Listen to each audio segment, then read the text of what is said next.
as a Hindu-Muslim issue. It became a national issue. It's not a question of only Muslims, how you are dabbling with such a law. So this was taking its roots into agitation. It was, all strategy of BJP was failing. Secondly, Bihar election is approaching. They are always worried Nitish will stay or Nitish will run away. Nitish will stay or Nitish will run away. What will happen? What will happen to Mahagathbandhan and them? क्या होने वाला क्या नहीं? So they don't want to leave Bihar because their government is dependent on Bihar MPs of Nitish Patil and Chandrababu Naidu of Andhra Pradesh. They will not displease Chandrababu Naidu and they would not like to lose Bihar or Nitish to leave him at this juncture. So election is coming. Then our strike was coming 20th May. We said कि तुम 1 अप्रैल को कह रहे हो कि labour codes लागू करोगे. Very next day हम लेबर कोड्स को जलाएंगे, होली बनाएंगे उसकी. और हम लोगों ने 20 मई की हड़ताल का कॉल दिया. They brought a scheme for farmers that was indirect way of bringing those 3 laws which were withdrawn by Modi government before UP and Uttarakhand election. All the farmers who were sitting on Delhi borders, they left that place. Now they are bringing from the other side. Government got to know that they are also joining the workers on 20th May in mobilization in rural India. तो Bihar election उनके सामने, 20 मई की हमारी हड़ताल की चुनौती उनके सामने, और फिर किसान भी इस लड़ाई में शामिल हो रहे हैं, ये सिर दर्द भी उनके सामने. तो फिर पहलगाम हो गया. जवाब तो देना पड़ेगा ना देश को. पहलगाम में बीएसएफ की, सीआईएसएफ की, आर्मी की हमेशा पोस्टिंग रहती थी सारे टूरिस्ट प्लेसेस पे, इंक्लूडिंग इन पहलगाम. मोदी की सरकार के दौरान उन सबको पोस्ट्स को हटा दिया गया वहां से. अमित शाह 6 दिन पहले गया और जो इक्का दुक्का कोई पुलिस वालों की पोस्ट थी वो भी हटा के आ गया. मोदी की वहां विजिट होने वाली थी वो कैंसिल करा दी और अमित शाह वापिस आते हैं दिल्ली और पहलगाम का 6 दिन के बाद कांड हो जाता है. Should we not ask questions? देश को जवाब तो देना पड़ेगा ना. Why it happened?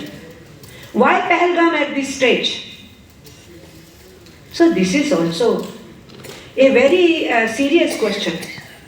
While we pay homage to all those 26 of them who died in Pahalgam massacre, we are pained that whole country was pushed into a situation of just very, very dangerous sitting on the web for full-fledged war. Both the countries are nuclear weapon capacity countries. दोनों देश nuclear power रखती हैं, nuclear bombs रखती हैं. तो अगर कहीं से शुरू हो और दूसरी साइड से काउंटर हो तो करोड़ों लोग मर सकते हैं. उनके बीच में ये वार हिस्टीरिया कराया है. तो पूंजीवाद और उसको बढ़ाने वाले और कॉरपोरेट्स की गोद में बैठ के राजनीति चलाने वाले देश की जनता को, देश की फौज को, देश के लोगों को कभी भी किसी भी हालत में धकेल सकते हैं. This must be understood to the working class. We must understand it. What is what? Things will tell in time. But what we doubt, we express our doubt. जो हमारे शक हैं. इन्होंने क्या सोचा था? ये होएगा, फिर इनका गोदी मीडिया प्रचारित करेगा, धर्म पूछ के मारा, धर्म पूछ के वो सब चिल्लाएंगे, अंजना भी और अर्णब गोस्वामी भी, ABCD जो गोदी मीडिया है, और पूरे देश में हिंदू मुस्लिम वातावरण मौके और कश्मीर वैली में दंगे शुरू हो जाएंगे. It did not happen. Kashmiri people stood like a rock, all of them unitedly. No media reported, little social media reported. International press reported, पूरा कश्मीर यूनाइटेड खड़ा था कि टेररिज्म का एक्ट गलत हुआ है. We stand with Indian constitution, we are secular India and we will defend our constitution. This is what else you want. आप कहते रहते हो कश्मीरी इंडियन कॉन्स्टिट्यूशन को नहीं मानते. What else you want. In such a situation, all Kashmiri people stood together and said कि हम हिंदुस्तानी हैं, हम ये टेररिज्म क्रॉस बॉर्डर से निंदा करते हैं, हम इसके साथ नहीं हैं, इससे निपटा जाना चाहिए. They were telling. गोदी मीडिया तो बताया भी नहीं, दिखाया भी नहीं, और किया क्या, कश्मीरी स्टूडेंट्स पे अटैक शुरू कर दिए, कश्मीरी मुस्लिम्स पे अटैक शुरू कर दिया यूनिवर्सिटीज में, डिफरेंट स्टेट्स में जहां वो बच्चे पढ़ रहे थे, यह कश्मीरी सिटीजन्स थे.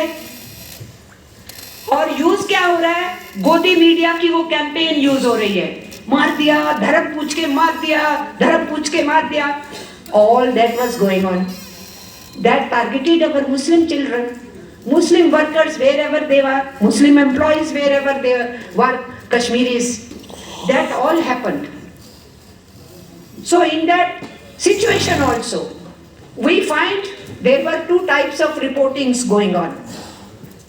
One was the reporting by Godi media, and another was reporting by social media.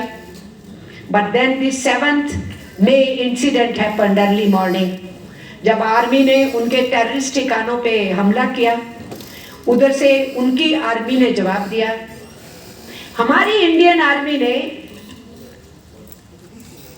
जो क्लेम किया, हम बिलीव करते हैं कि उन्होंने पाकिस्तानी पॉपुलेशन पे या उनकी आर्मी पे हमला नहीं किया. जहां से ड्रोन उड़ाए जा रहे थे लाहौर में जो उनका बेस है उस पे किया और टेररिस्ट अटैक्स पे किया. और रिपोर्टिंग में फॉरेन सेक्रेटरी विक्रम मिश्री और हमारी दो बहादुर जांबाज बच्चियां व्योमिका और सोफिया कुरैशी, एक कर्नल और एक विंग कमांडर, वो दोनों बड़ी बैलेंस्ड रिपोर्टिंग कर रहे थे, फैक्ट्स और फिगर्स के साथ कर रहे थे, फोटोज की फुटेज दिखा के कर रहे थे. लेकिन गोदी मीडिया क्या कह रहा था, रावलपिंडी कब्जा हो चुका है, लाहौर पूरा कब्जा हो गया है, पूरा का पूरा जो है वो फलाना एरिया, सब एरियाज के नाम दे रहे. उनके हिसाब से पाकिस्तान तो हिंदुस्तान की जेब में आ चुका था. पूरा वार जिंगोइज्म का एनवायरनमेंट क्रिएट किया गया. हमारे 29 शहरों पे पाकिस्तान की आर्मी ने हमला के लिए ड्रोन चलाए, जिनको एयर के अंदर ही हमारी फौजों ने उसको निरस्त किया. All that happened. But just even when the 7th May had not happened, this girl, wife of Colonel Narwal, Himanshi Narwal, Haryana people are sitting here. She's from Haryana. Hardly 15 days of marriage, I think, when she was there in tourism. And it was, if you remember, they were showing the girl, a body is lying and she is speaking. It was her image continuously used by media. धर्म पूछ के मारा, धर्म पूछ के मारा, ये कर दिया, हमारी महिला का सिंदूर छीन लिया. तो सिंदूर ऑपरेशन नाम तो रखा गया, उसके पीछे भी ड्रामा है कि आप नाम क्या चुनते हो, पॉलिटिक्स करना चाहते हो, उस पे भी उनके हस्बैंड्स की डेथ पे भी तुम राजनीति करना चाहते हो. उसी को जिंगोइज्म बनाया. लेकिन जब उस बच्ची ने क्रियाक्रम के बाद हस्बैंड की जो बर्थ डेट थी उस पे घर में फंक्शन रखा, मीडिया वहां पहुंचा, उसने कहा उसका वो जिंदा होता, हम बर्थडे इकट्ठा मना रहे होते, बर्थडे रखा. उस दिन उसने मीडिया को कहा, मुस्लिम्स पे क्यों अटैक कर रहे हो, कश्मीरी बच्चों पे क्यों अटैक कर रहे हो. इस पीरियड में हिंदुस्तान को यूनाइटेड रहना चाहिए और जो टेररिस्ट हैं उनको सबक मिलना चाहिए. हमें न्याय चाहिए, हमारे घर का जी गया, लेकिन मुस्लिम्स और कश्मीरी बच्चों पे अटैक मत करो. As soon as she said, whole evening, night, next days, full with abuse and hatred towards this girl. What do? You understand? Whole of IT cell trollers of BJP were trying to humiliate her. This is they are. Then 7th में हुआ, as I told you, very balanced reporting by these officials. But Mr. Narendra Modi's favorite media, Godi media, Modi media, whatever you call it, they were saying कि युद्ध full fledged कर दो, ये शहर कब्जा, वो शहर कब्जा, और हो गया सब कब्जा.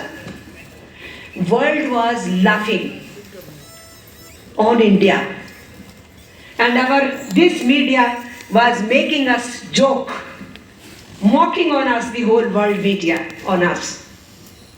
और फिर उसके बाद क्या होता है? ये सज्जन आते हैं, कहाँ के हैं? मध्य प्रदेश वाले बैठे हो हैं? विजय शाह मंत्री, BJP governments minister. You all know his statement, how he spoke against Sophia Qureshi. हमने टेररिस्टों की बहन को लगा दिया उनको मारने के लिए. That means you are telling Muslims जो है टेररिस्टों के साथ है इंडिया के. You are forgetting whole Muslims in Kashmir Valley, Kashmiri Pandit, Kashmiri Muslim, everybody stood together in those difficult times. But this minister was spreading this news. Government is doing nothing. I salute that justice who took suo moto action from Jabalpur High Court. I really salute him. He took the suo moto. Nobody came in complaint. Police did not make complaint. And then he said, in pe FIR lagao. And no FIR is done. He is not arrested. He goes to Supreme Court, but Supreme Court says we don't entertain your this thing. Even though Supreme Court in many ways has been intimidated, we know it. But then there are certain souls still having backbone, their backbone is not yet broken. They still can stand straight, they still can tell. Like recently when Justice Oka retired, he had given very good judgments.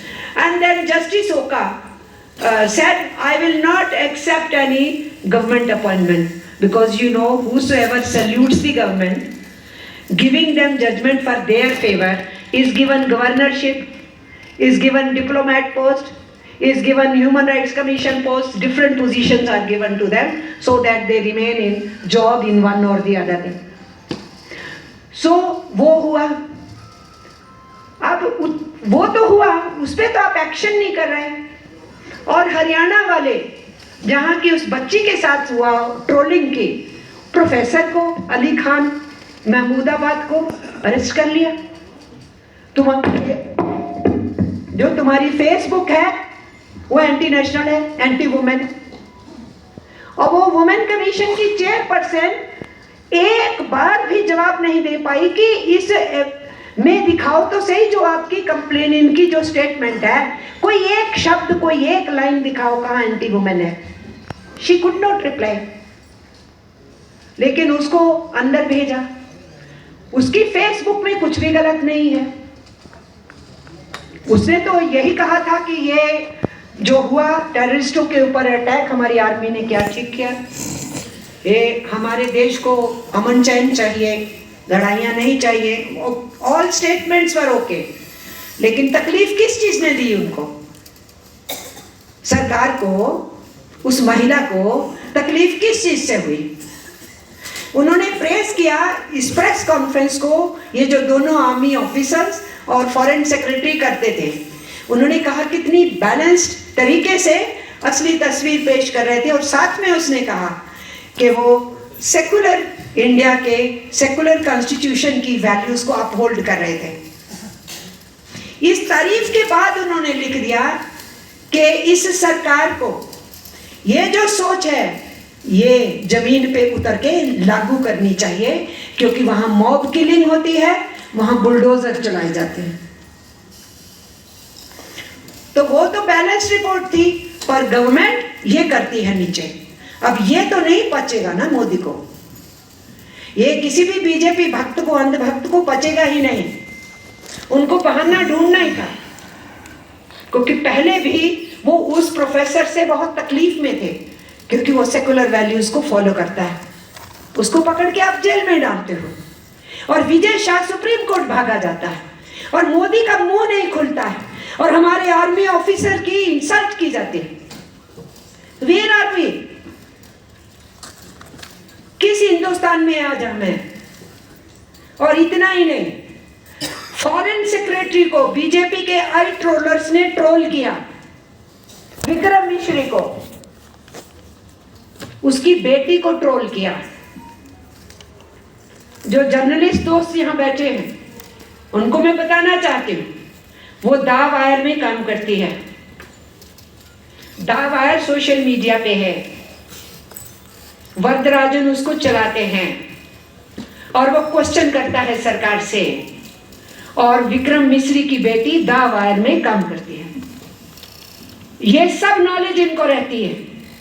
जैसे महमूदाबाद के प्रश्न के ऊपर कोई जवाब नहीं दे पाई, वो chairman जो थी वुमेन कमीशन की, कोई जवाब नहीं दे पाई, लेकिन प्रेस कॉन्फ्रेंस करके उसके नाना ने ये किया, उसके परदादा ने, उसका पूरा हिस्ट्री खोजा।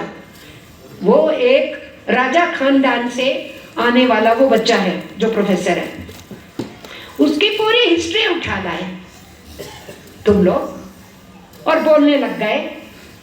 So you can understand.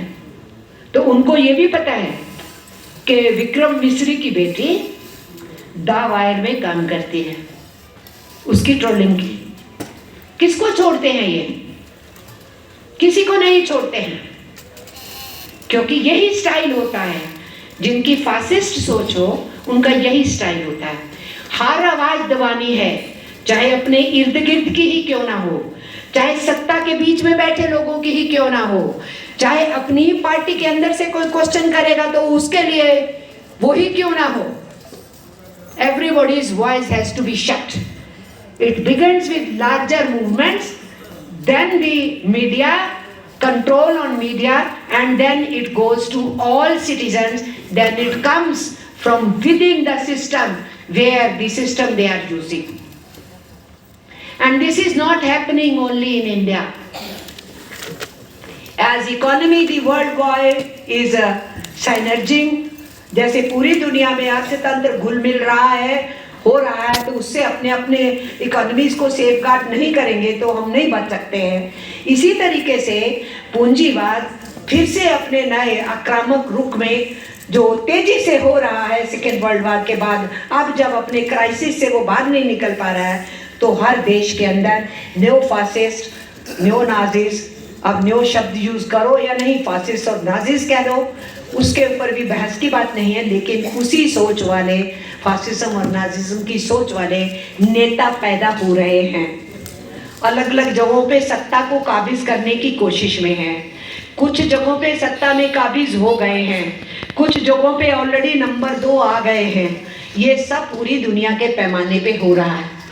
तो ये इशू केवल AITUC का और यहाँ की वर्किंग क्लास का नहीं है, वर्ल्ड फेडरेशन ट्रेड यूनियन के साथ जुड़ी हुई हमारी क्लास बेस्ड जो ट्रेड यूनियंस हैं, हर देश के अंदर इन सवालों से जूझ रही हैं, इन समस्याओं से जूझ रही है।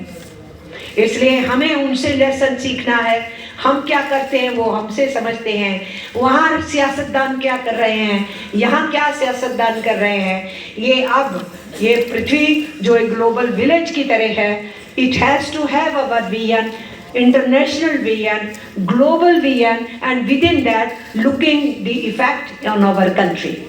तो अब हम अपने को सीमित रख के बातचीतें नहीं कर सकते हैं, अपने एक्टिविटीज़ को आगे नहीं बढ़ा सकते। हमारी यहाँ से सोच बहुत ही व्यापक होनी चाहिए। We need to be looking at things in a very very larger canvas. ये मेरा आपसे कहना है। और इसीलिए हम ये कह सकते हैं कि जो इंडियन आर्मी ने कम्बैट एक्शन किया, उसके बाद लोग तो घबराए कि युद्ध हो जाएगा। नॉर्थ वालों को पूछना चाहिए कितना डर लगता है लोगों को। पंजाब में उस रात में सारी रात जो धां धां धां की शोर हो रहे थे और जो उड़ रहे थे ऊपर, उनको हवा में ही ड्रोन्स को न्यूट्रलाइज कर रही थी इंडियन आर्मी। और जिस ढंग से ब्लैकआउट्स चल रहा था हिमाचल में, पंजाब में, कश्मीर में जो हालत थी बॉर्डर एरियाज में, वो वहीं के लोग जानते हैं। इवन राजस्थान तक भी वो जबलपुर के हमारे एयरबेस पे आक्रमण करने आए थे, वो ऊपर न्यूट्रलाइज किए गए, राजस्थान तक आए थे। तो ये जो सिचुएशन है पूरी वॉर की situation, naturally common man doesn't want war. लेकिन जब सीज फायर होता है तो आप इंडियन आर्मी को पूछे थे कि अब कर देना चाहिए? मेरे हिसाब से तो नहीं पूछे। मैं तो आराम से ये दावा कर सकती हूँ, मेरे से कोई पूछे प्रूफ दो तो मैं तो नहीं दे सकती, पर मैं ये कह सकती हूँ, जितनी बार कहना पड़ेगा कहूंगी।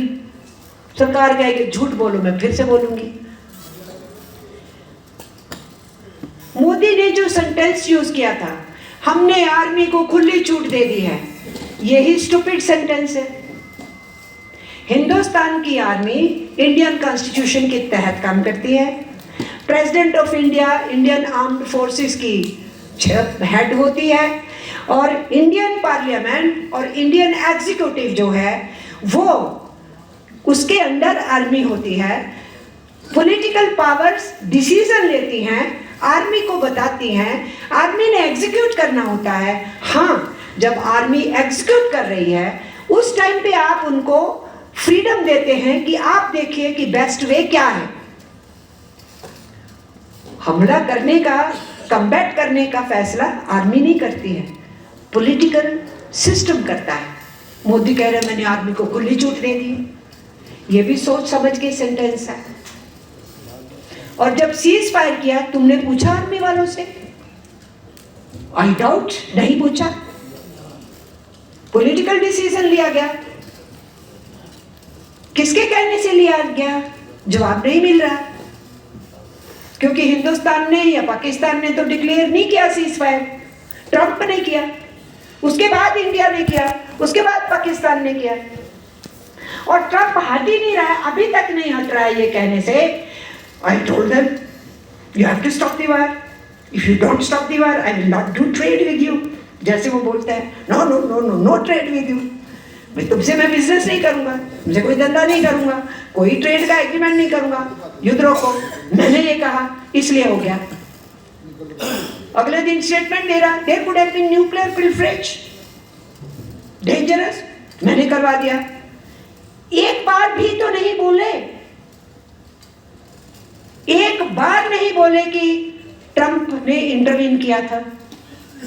उन्होंने कहा for last 24 hours we were full day active doing this with India Pakistan and after 24 hours we succeeded and there is peace. वो ये भी क्लेम कर रहा है। मोदी की गवर्नमेंट उस पर भी कुछ नहीं कह रही। और आप आर्म्ड फोर्सेस के अंदर जो काम कर चुके हैं, रिटायर्ड है या अभी जॉब पे भी हैं, डिस्क्रीटली बोलते हैं कि ये so sudden cease fire without letting us complete certain things is harmful. पर मोदी तो कह चुका है, मैंने खुला दिया था। अब रमेंद्र जी बता रहे थे कि मेहनत तो फौजों ने की और मोदी को ड्रेस पहन के घूम रहा है, आर्म्ड फोर्सेस की ड्रेस पहन के घूम रहा है। मैं आपको आज बोलती हूं, अगर आर्मी पे ब्लेम आना शुरू होएगा तुरंत ये गवर्नमेंट आर्मी के ऊपर ठोक देगी। इन्होंने किया और वो ड्रेस छोड़ देगा और फिर वो कहेगा मैंने तो इनको खुली छूट दी थी, इन्होंने ही तय कर लिया, इन्होंने ही ये गड़बड़ कर दी, उन्होंने वो। क्योंकि सीज फायर अभी भी टेम्परेरी है गवर्नमेंट की तरफ से और सिचुएशन अभी भी बॉर्डर्स के ऊपर टेंस है और नोकाझोंकी जारी है। So in such a situation we are faced with a government which is pro-corporate, which is pro-foreign corporates, which is pro-IMF World Bank, which is pro with the capitalist masters of the world and is bowing before finance capital. We have such a government जो हिंदुस्तान के ethos का ख्याल नहीं रखते, हिंदुस्तान की economy का ख्याल नहीं रखते, ऐसी गवर्नमेंट के राज में हम हैं। इसलिए हम लोगों को एज अ वर्किंग क्लास बहुत संजीदगी से आने वाले दिनों में अपने संगठनों को मजबूत करना है, अपने मुद्दों को उजागर करना है। हम 20 मई की स्ट्राइक को पुश करने के हक में नहीं थे, पर हम सबको साथ लेके चलना चाहते हैं। पूरा प्लेटफॉर्म एक साथ हो, उनमें से 1 या 2 या 3 यूनियन भी दिखा रहे हो कि नहीं नहीं हो नहीं सकती है, इसको वापस लेना चाहिए। So to we have to keep everybody together. हम यूनिटी नहीं तोड़ेंगे। उसी हिसाब से हम लोगों ने तो ये कहा, ये नैरेटिव बिल्ड कर रहे हैं युद्ध का, नफरत का, उसके मुकाबले में नैरेटिव वर्कर्स का बिल्ड करना जरूरी है। भूख का, प्यास का, तड़पन का, रोजगार का, वेतन का, पेंशन का, ये जो हमारे मुद्दे हैं, ये उनके डिस्कोर्स के मुकाबले में ये डिस्कोर्स होना जरूरी है। जनता के बीच में अल्टरनेटिव डिस्कोर्स पैदा करना जरूरी है। तो वो मुद्दे हर सोसाइटी के हर सेक्शन के जो प्रश्न हैं उनके ऊपर लड़ाइयों को तेज नहीं रखेंगे। ये आवाजें और ये आंदोलन अगर खामोश होते हैं तो उनको और भी इजी वॉकओवर है। उनको अपने जो इरादे हैं कि 50 साल हम छोड़ेंगे नहीं देश की गद्दी को, जो आरएसएस ने कहा और जो अमित शाह ने कहा था, तो वो फिर अपने इरादों की तरफ बढ़ेंगे और फिर हमारी पीढ़ियां नेक्स्ट जनरेशन को मुंह दिखाने लायक नहीं रहेंगे। क्या होता है क्या नहीं होता है टाइम विल टेल, लेकिन क्या करना चाहिए ये तो हमको पता है ना। जो हमको करना चाहिए वो अगर हम नहीं करते हैं, उसमें अगर हम फेल करते हैं, तो then we have no answer to our next generations. So our predecessors fought, we salute them. They got us rights, we salute them. They died for us, we salute them. Now it is our turn. We are holding positions in various unions. We are accountable, we are answerable. We must answer to our people, our workers. We have to answer them. And if we have to answer them, we have to lead them. Leaders are there. And we have to lead them. We have to lead them to agitations, into struggles, into strikes. तो यही करना पड़ेगा। इसलिए आज हम जब से ये गवर्नमेंट आई है, स्लोली एंड स्लोली सिचुएशन जैसे जैसे अनफोल्ड हुई है और जैसे ये पहलगाम एंड आफ्टर अनफोल्ड हुई है, ट्रंप की विक्ट्री के बाद अनफोल्ड हुई है, इनके एक्शंस के बाद अनफोल्ड होती चली जा रही है, ये सफिशिएंट है टू अंडरस्टैंड कि आने वाले दिनों में लड़ाई को तेज करना बहुत जरूरी है। एंड दैट इज वाई हमारा जो एजेंडा है उसके ऊपर हम इस जनरल काउंसिल के अंदर अच्छे से जो पास किया हमने उस पर कंसंट्रेट करेंगे और कैसे हम आगे बढ़ेंगे। हमें ये समझना चाहिए कि अमेरिका ने ज़ेलेंस्की को कहा मैं करा दूंगा, संधि करा दूंगा। ज़ेलेंस्की ने कहा अच्छा, तो अमेरिका ने अपनी कीमत मांग ली। अमेरिका ने कीमत क्या मांगी? तुम्हारी जो माइंस हैं वो मुझे दे दो। सो यूएसए said कि I will get peace in Russia and Ukraine in between. So Zelensky was happy, even though we saw how Zelensky was abused by Trump when he visited America. But all this drama which goes on media, don't be serious about that drama. Then Trump told him, okay. Later on he said, I will get everything done. And then he asked, in return what he will get. So he demanded control of mines of Ukraine. तो Ukraine की जो mines हैं वो दे दी हैं उसने, America के हवाले कर दी हैं उनके कॉर्पोरेट्स के। लेकिन उसके बाद बातचीत नहीं बढ़ रही है अमेरिका और यूक्रेन में। वो लड़ाई नहीं रुकेगी तो उसका भी दुनिया की इकोनॉमी पे बुरा असर पड़ रहा है। तो नेचुरली इंडिया की इकोनॉमी पे भी बुरा असर पड़ेगा। और गाजा के ऊपर तो ये तो टोटल इनह्यूमन जेनोसाइड है। जो इंटरनेशनल कोर्ट ऑफ जस्टिस ने कहा वो ठीक ही कहा। साउथ अफ्रीका की गवर्नमेंट को हम सैल्यूट करते हैं। साउथ अफ्रीका के लोगों ने अपार्थाइड से लड़ा, नस्लवाद से लड़ा। 27 साल नेल्सन मंडेला जेल में रहा, जेल से निकल के राष्ट्रपति बना, वहां कुछ वैल्यू स्थापित की।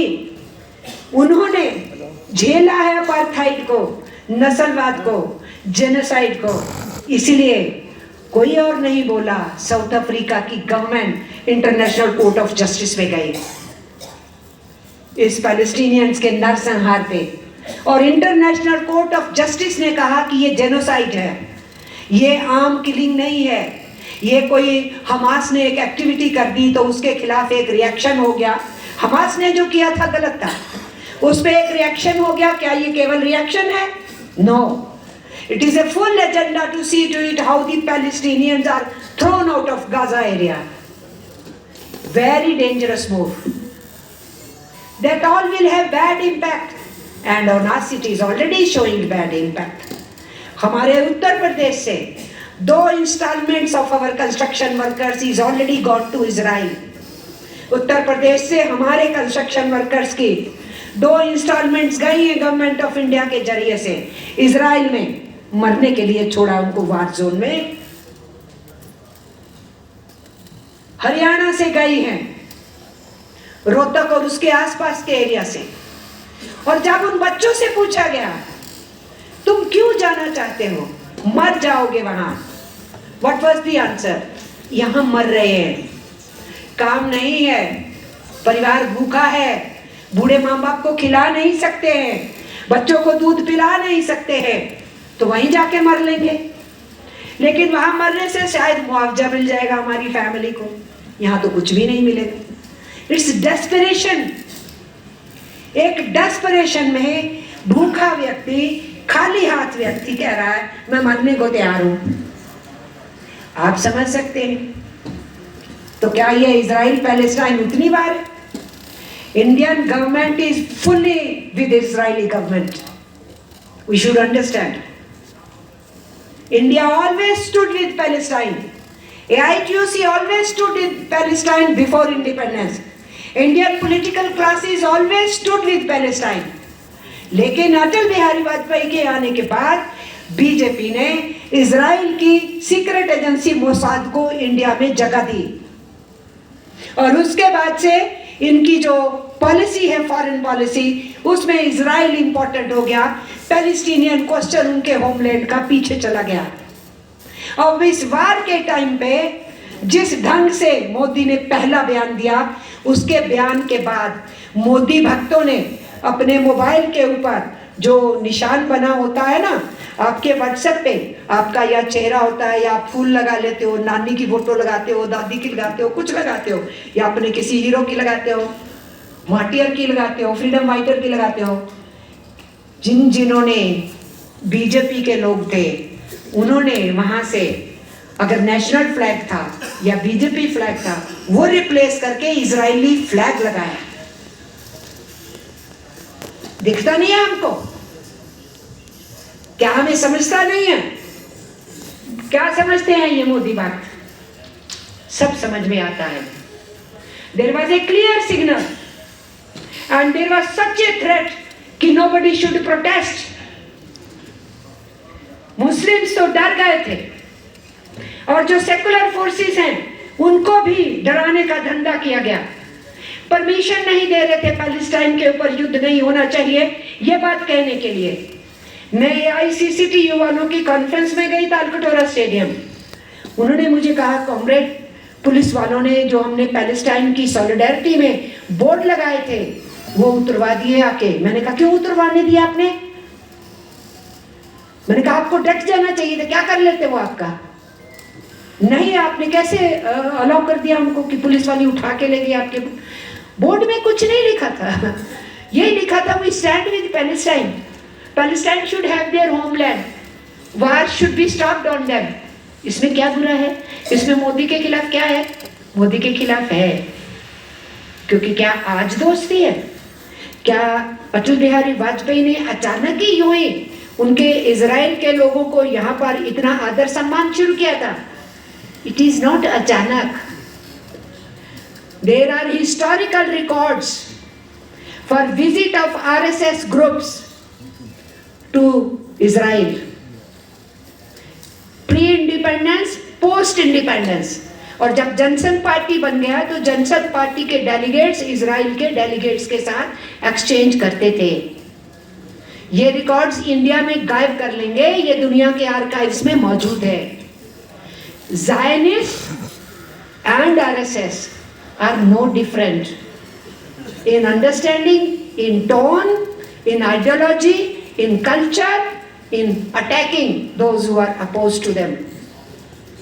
इसलिए पैलेस्टाइन का क्वेश्चन बहुत दर्द वाला क्वेश्चन है. हमने उस पर सेपरेट रेजोल्यूशन भी हम लेंगे, उसका हमने रिपोर्ट में जिक्र भी किया है.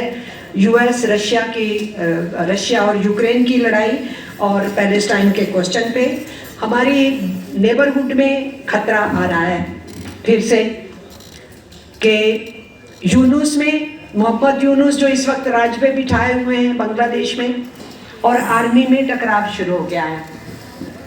जो पॉलिटिकल अपोनेंट पार्टी हैं, चाहे खालिदा की चाहे दूसरी जो मोहतरमा हैं उनकी, वो दोनों पार्टियां ऑफेंसिव हो रही हैं और यूनुस जो है उसकी और आर्मी की टकराव शुरू हुई. We do not know anything happening in Bangladesh will impact us also, India को.